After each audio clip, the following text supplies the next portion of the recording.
There must be some kind of way out of here, said a joker to the thief.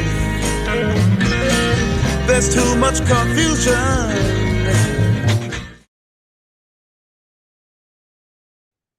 Hello, everybody. Today's special guest is Jim MacKay. And for me, this is a real special treat because Jim is from Canada and so am I. So this is the first Canadian Vietnam veteran that I've had the opportunity to talk to. So yeah, good afternoon, Jim. Good afternoon, bud. How are you doing? I am doing wonderful, thank you. So if we can start, because I mean, I know your history and it's a very interesting history, but you, as a Canadian, you found yourself down in the States and you were going down a different route of a career path. And can you tell the people what that career path was? Well, I was studying to be a Franciscan monk down New York, across the river from West Point. And that didn't work out. So I got out, kicked around. And then I went in the Army and pretty much did the same thing. Special Forces motto was to liberate the oppressed. And that's what I did. So so how long, I mean, it's such an interesting piece of your history. How long were you in training for, or how long does it take to be a monk? I stayed about 5 or 6 months, and then I realized that it just wasn't for me. So right. I left, and I went to Maine, got a job as a cobbler. Then I went to Boston, and Vietnam was on the news. There wasn't as many reporters back in '65 as there was later on. So I seen what was happening in Vietnam, and I decided to go and see if I could help. And so what did you find appealing about the special forces? Like why didn't you join the Navy or the Air Force? What appealed to you? Well, when I went to basic at Fort Dix, New Jersey, when I finished there, I went to Fort Knox, Kentucky, as for my advanced individual training. Right. And I ran into a paratrooper, and I asked him, "So what do you do?" And he said, "We'll jump at airplanes." And I said, "No, that's not for me." And he said, "It's an extra $55 a month." I said, "What?" Back in '65 or '66, $55 is a lot of money for jumping out of an airplane. So.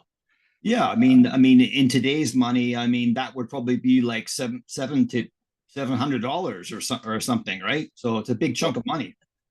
A gallon of gas was 19 cents a gallon. Wow.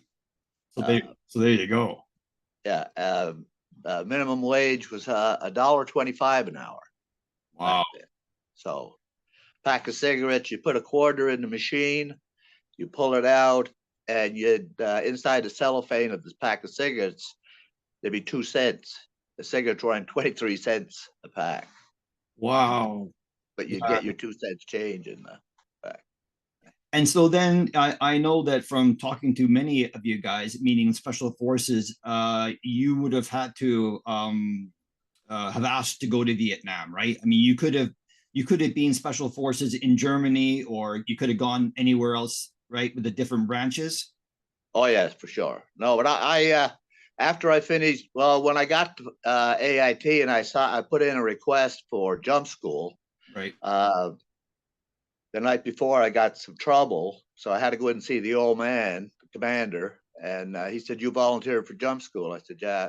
So he gave me my ID card and my orders, and he said, "Go out and get on that Greyhound." So I went out, I got on the Greyhound, and the guy closed the door, and we're driving around. I thought he was going to go and pick up some more people, and out the gate he went at Fort Knox and headed towards on the highway. And I said, "Are we going to pick up anybody else?" And he said, "No, you're the only one." So me and the driver went from Fort Knox, Kentucky to Fort Benning, Georgia in a Greyhound.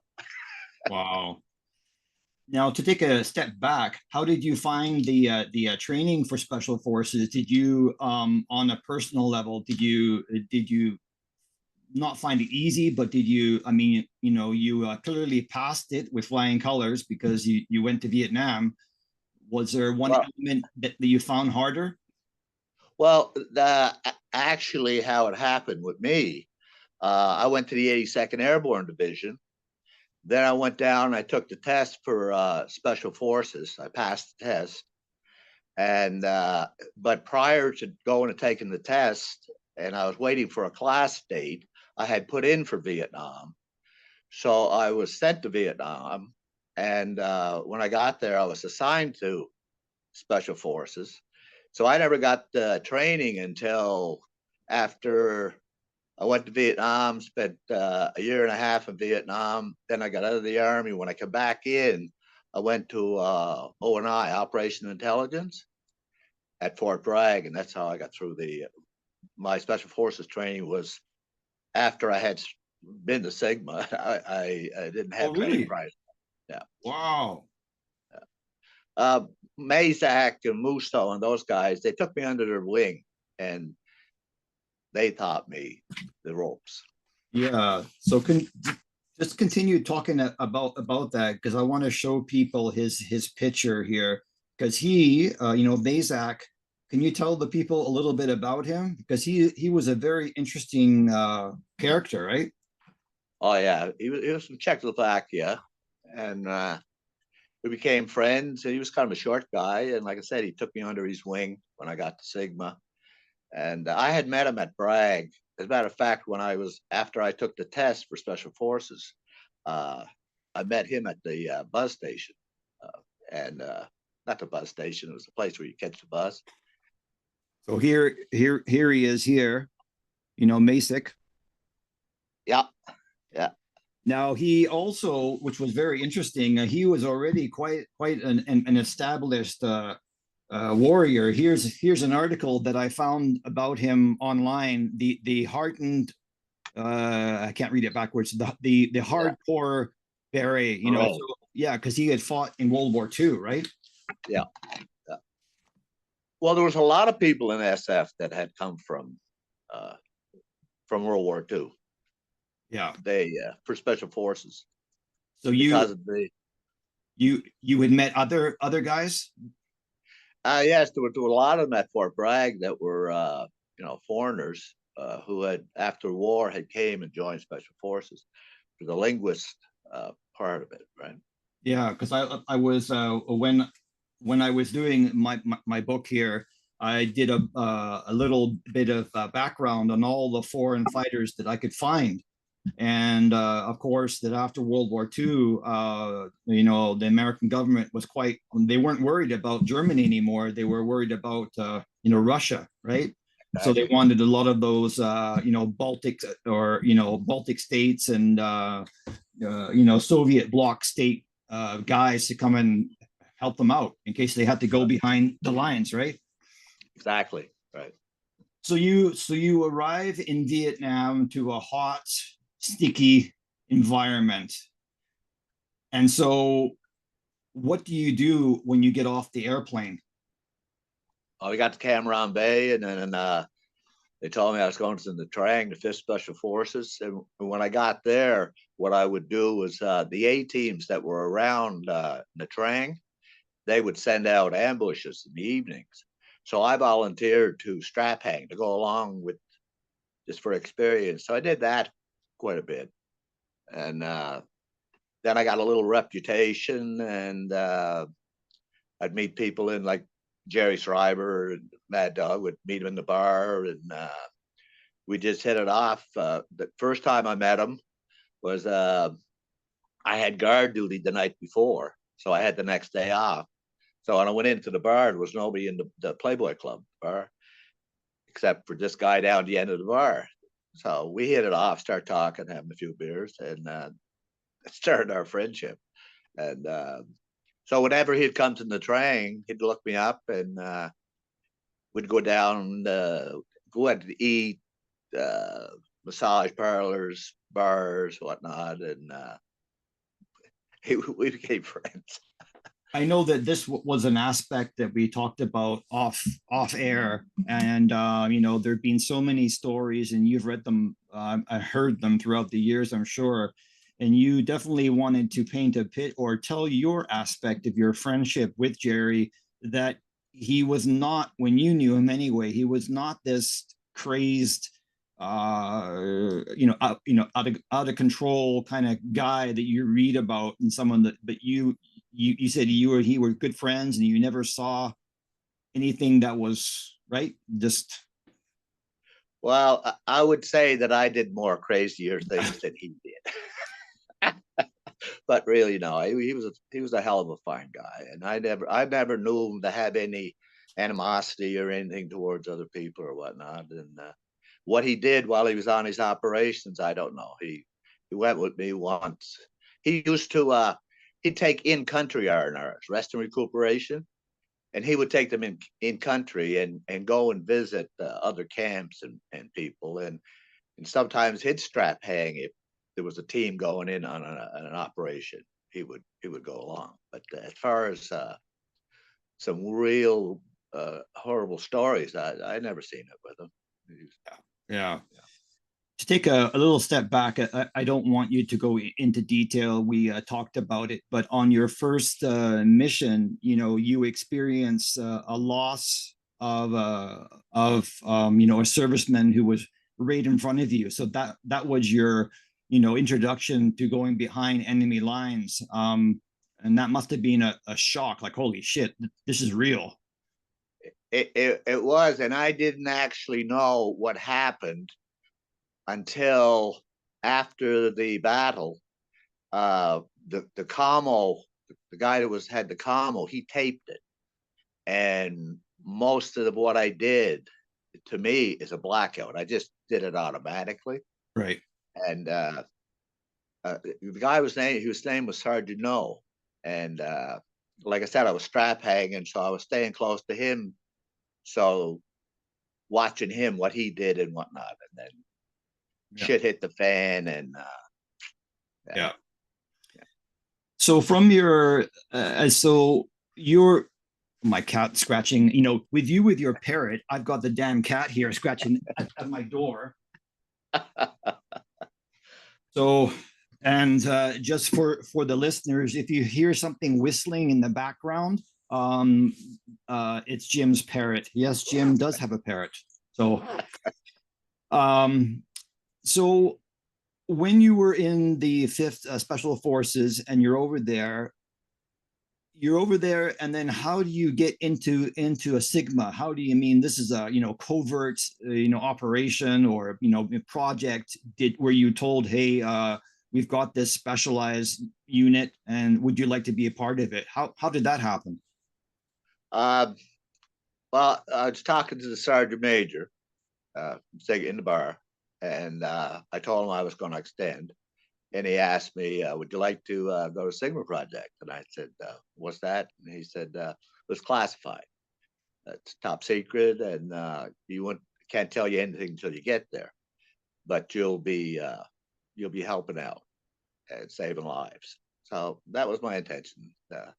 When I went back in the army, when I got out of the army, I was getting reports of a lot of my friends went out. They were being wounded, getting killed.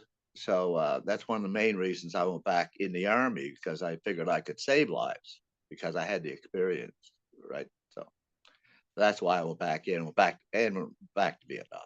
Yeah, and that was something that we talked about, that your role there was not in with Sigma, was not one of an attack. It was more of a, you know, to watch and do recon, and right. Yeah, my job was mostly do recon, wiretaps, POW, prisoners of war, capture people, stuff like that. Were you and your guys able to actually capture some enemy soldiers with them coming back alive? Oh yeah. The thing was, it was pretty hard to get prisoners, and so they come up with this idea that when you got 3 prisoners, they'd give you an R&R. out of country. So I went to Japan, I went to Australia. So whenever we'd get 3 prisoners, we'd get an R&R. So. Now here's a side question to you. A lot of people like to know this. It's a funny question to ask, but what kind of watch did you wear? Did you wear, like a lot of you SF guys had the Rolex watches? That was a big one. Some guys had the Seiko 5. Did you have a preference of what kind of watch that you wore? Well, there was an army issue watch that I Right. usually wore, and on that watch I had a compass on the watch. Okay, right, And so I could look, I get time or locate, distance or whatever. right. But I did have a Rolex, and I did have a Seiko, and but usually when I went on an operation, I wore my army Yeah. my army watch. I know that some of the more expensive watches that they would actually fog up, which is what you don't want to have happen, right? When you're in the jungle. And then of course some guys, when they went to Thailand, they got the you can't see it now, the war medallions. Have you ever seen those? Oh yeah, yeah. This is just aluminum, but they came back with those, but in gold. That was a big one. And then they had, that you guys had the sapphire ring as well. That was quite popular. Yep. I'm just trying to make sure I don't roll over the cat here. Yeah. So during Sigma, is that when because I mean, we have a mutual friend, you served with him, and he's just been my internet friend, and that is Mr. Beck. So Mr. Beck has been able to dive into his photos from 50 plus years ago and find them of you, which has been great. He every time he posts a new one, it's like, oh, I found another one, Jim. I found another one, Jim. So did you go on missions with Manny, or was he just there at the camp at the same time? Actually, when Manny came to the camp, he wasn't there too long, and they sent him off to Recondo school up in the Trang. Okay. So he was gone for about maybe a month and a half to the school, and while I was running missions then. But I did a couple of missions, and then I told you about Sigma's massacre, Right. where the 2 companies we were up against a NBA battalion, but we didn't know it at the time. That's approximately between 400 or 500 men, and there was about 200 of us, and 4 days they had us surrounded. And it was constant fighting, right? But we had artillery, we had gunships, we had, but like I said, it was a battalion of them. It was right on the fence of Cambodia. Wow. And now you were able to take some photographs during that time. I've seen the ones that you showed me, right? Yeah. Did you ever have one of those cameras, the Penny, the Olympus cameras? Oh yeah. Uh-oh. Yes. Yeah, that's quite I happened to go to a garage sale up here, and I found one, and then they had a local auction, and I found another one, so I have 2. Much to my wife's probably curiosity, why do you need 2 of those? And I said, well, just in case, but yeah. So you were telling me that when you were in that big battle, that I think it was Mike Force that came in. Is that what you said? Yeah, the 5th Corps Mobile Strike Force. Like I said, they had us surrounded. We were in a bad situation. So 3 companies from the 5th Corps Mobile Strike Force, they come in and they were able to break through. And then with that 3 companies and the 2 companies, what we had left of the 2 companies, we were able to put the run on the. That's when we found out, we got the documents, whatnot, found out there was an NVA battalion. I'm sure that was a very nice moment in time to know that help was coming. you know, because it didn't always come, not at the right time, right? No, no. And like it was hot. We had no water. We ran out of water. Oh, So they were trying to get us water. We even tried digging holes to get water.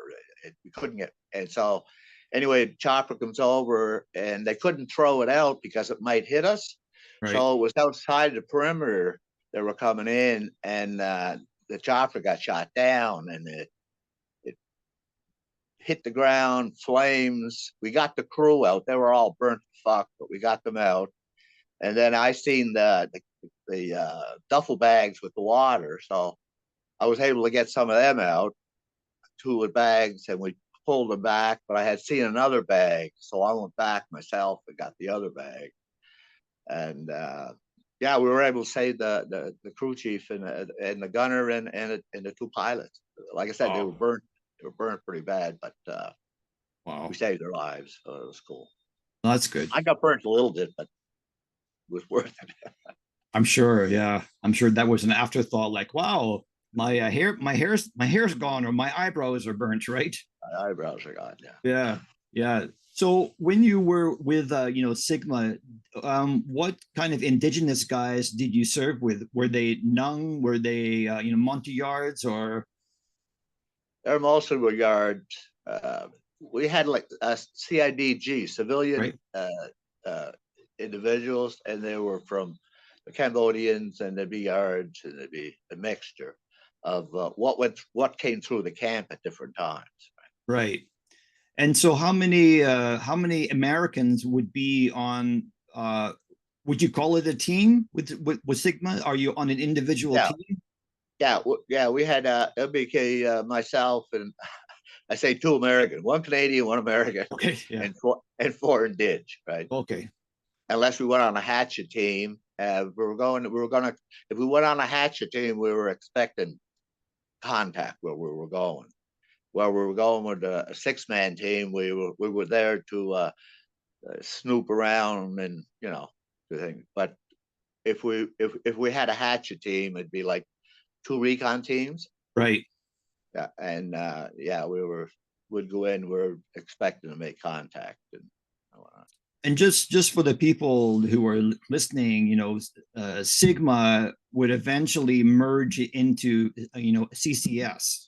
So you were, and that's where, of course, Shriver was, but he was also in Sigma as well, right? I believe. Right. Yeah. Well, when they moved, when Sigma disbanded, went to CC South, I had gone back to the world. Okay. Yeah. So I wasn't. Manny was in that move. Right. He was still there.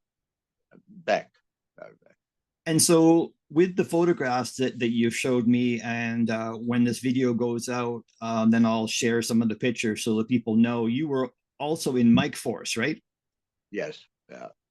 Yeah. When I got back to Vietnam, the sergeant major said, "You ran recon with Sigma," and I said yes. And he said, "How'd you like to run recon for the 4th Corps Mobile Strike Force?" And I said, "That's where you need me."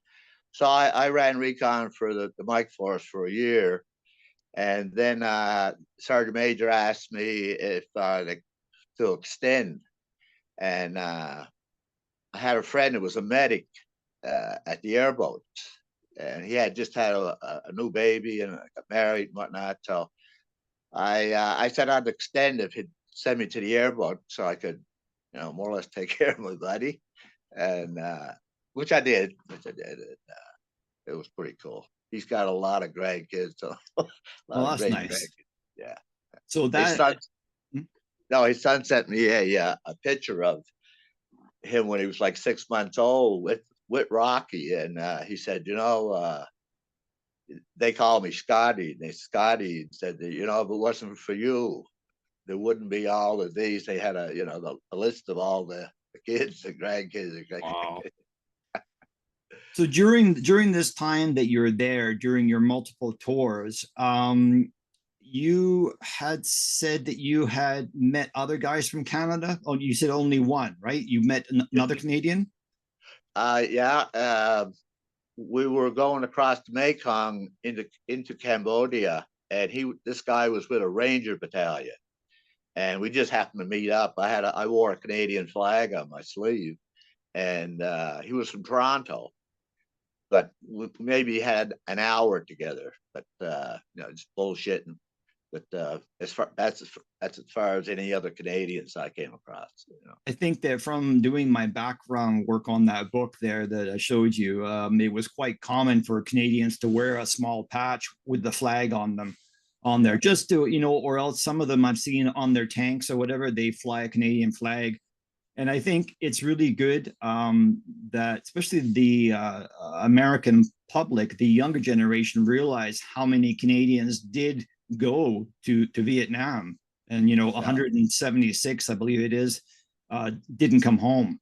So it's really neat to be able to talk to you, and thank you for doing this. It means a lot to me, being a Canadian, right?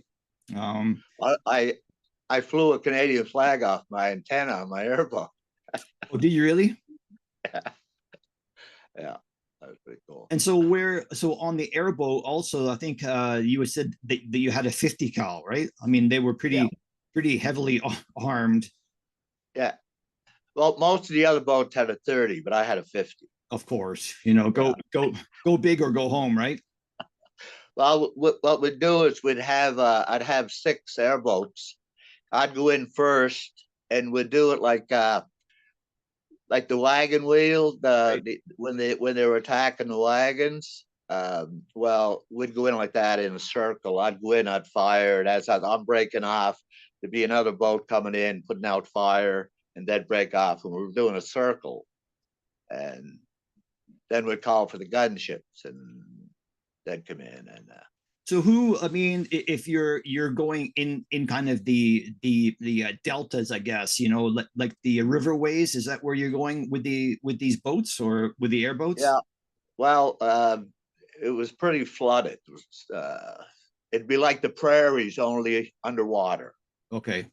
And so when you saw the NVA, are they also in boats, or are they just on the shoreline? Different scenarios. They'd be in the shoreline. They'd be in sampans. They'd be in yeah. And that was what we're doing. We were checking these boats that are on these different rivers and whatnot to see if they were carrying any cargo or whatnot, right? So that was one of the jobs we had, was to check this. And so if you found a sampan that had obviously enemy ammunition, would you sink the boat, or what, do you blow it up, or? Yeah. Both. Yeah, the boats wouldn't be able, and the people were we would take back if we could, and if not, well, we left them where they laid. Yeah.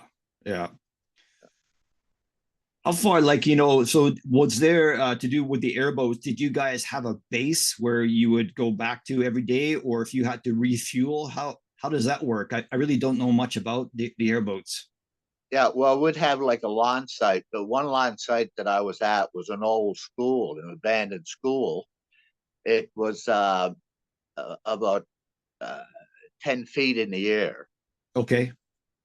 And off the water, and we'd have our oil tanks and 50-gallon drums full of oil, full of fuel and whatnot. And they'd bring it in by shit.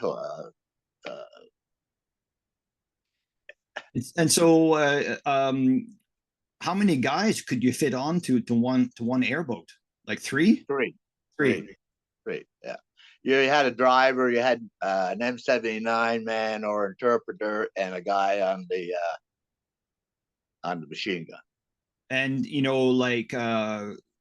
I wouldn't think that you'd be able to take too many hits on an airboat before it sank. Like, did that happen? Not unless you ran over some type of mine or something, because really? The airboat itself was all styrofoam with a fiberglass coating over it. Oh, okay. And then you had an airplane motor behind you on the, you could do a 180 with the Wow. airboat. Yeah, Wow. it should just turn right around. Wow. A real, that makes me think of that show, what's it called now? Gentle Ben. Gentle Ben, where the father's in the Florida Everglades, and they're going through the water there. Yeah. Yeah. That was that was a little bit before my time, but I do remember seeing that.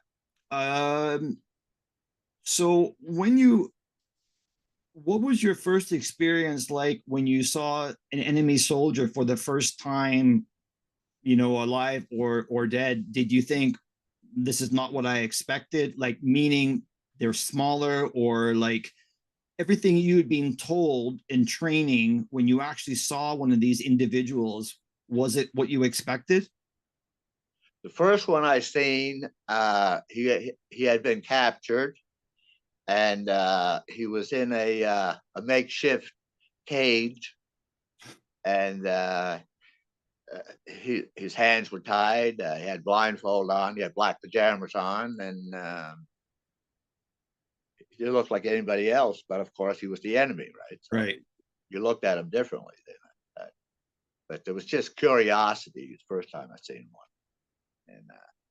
And now, did you, like, the people, like, because you did various different things when you in your tours, did you deal with the VC as well, or just the NVA? both. Oh, wow. Yeah. Wow. The VC were, Vietnamese communists, and they were mostly from South Vietnam, where the NVA were the regular army from the North Vietnam. So what they would do, the North Vietnamese would, they'd come into the village and they'd take the young men and they'd tell them, well, you're going to come and you're going to work for us, and if you don't do what we say, then we're going to come back and take care of your family. So, yeah, and there's a lot of that going around the world today. Yeah, yeah.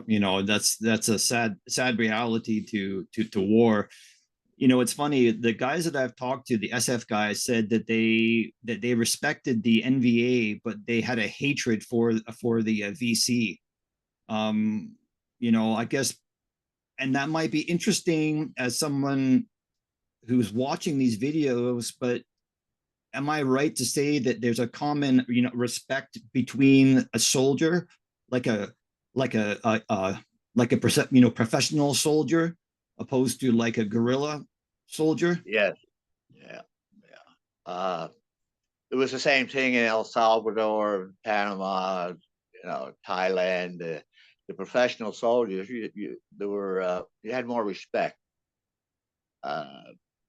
If I told you what the Viet Cong did to the people, it'd make you sick.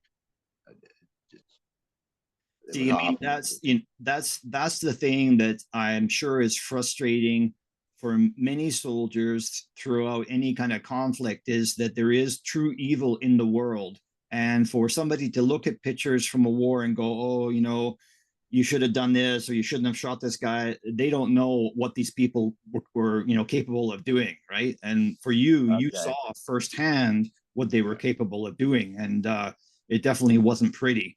And that's why with these interviews or chats, I try and skirt some history with you, the veteran, but not going into too much detail, enough that the public can have an understanding, but not enough that's going to be private. I respect.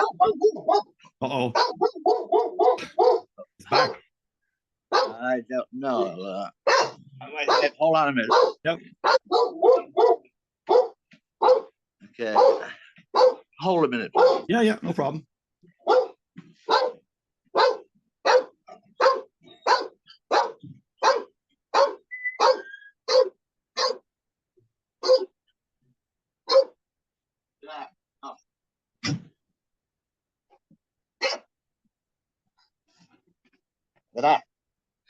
I don't know. Somebody's just pulled up. I don't know who they are. Well, you'll find out. You'll find out soon enough.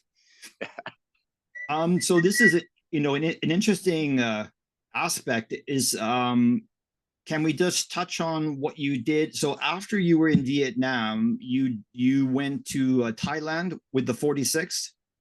Yes, when I left Nam, I was assigned to Fort Devens to the 10 Special Forces. And so I went to the Pentagon to Mrs. A, Miss Alexander, and she said, well, I got a slot in Thailand for an Operation Intelligence Sergeant. So I said, hey. So she said, go home and I'll send you the orders. And I went home to Nova Scotia, and I 2 weeks later, I got a letter in the mail for me, with that, for me to go to Oakland. And so I go to Oakland with a letter from the Pentagon, plus a Canadian passport. And they didn't know who I was, what I was. So I got VIP treatment. Hold on just a minute. Yeah. Ah.